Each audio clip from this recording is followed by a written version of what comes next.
To build a tool cabinet, first you have to take stock of the tools you own and the tools you'd like to own.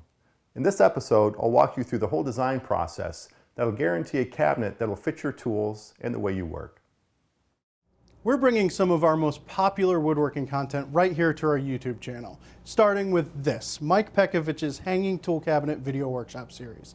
If you want to build along, we've got links to the plans below.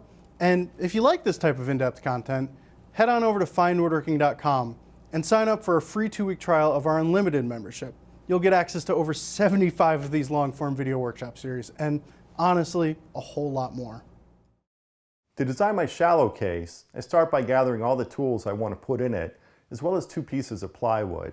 One piece represents the case, the second, one of the door panels. From there, I'll move the tools right to the plywood.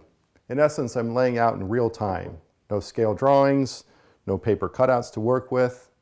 What I see is what I get. A few things to keep in mind. I like to keep the heavier objects like hand planes down at the bottom of the case. Any tall or vertical pieces I get up high because they're easier to reach. I also like to group like tools together, like my spoke shaves, my marking gauges, my bevel gauges. So it looks like all my tools are going to fit this size just right.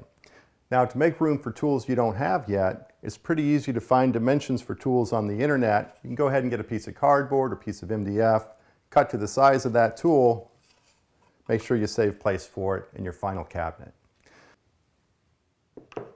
Here's one last tip before you put your tools away. Take a picture of it. That way you won't have to try and remember where everything went.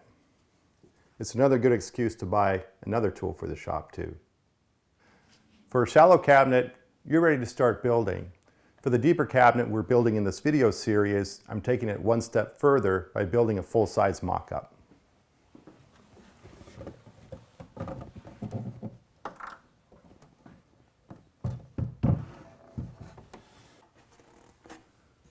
The deeper case and doors required me to think in 3 dimensions. It's much easier to do that with a full-size mock-up than trying to do it on the computer, on a piece of paper, or on a flat piece of plywood. What determined the depth of this case was the ramped plane till. I figured that out simply by holding a plane up against the wall until the angle felt about right and not too precarious. Once I had determined the angle of the plane till, the depth of the case had to also accommodate the height of the planes as well. Above the plane till, I was left with a really deep space. To take advantage of some of that wasted space, I built some shelves covered by some swing-out doors.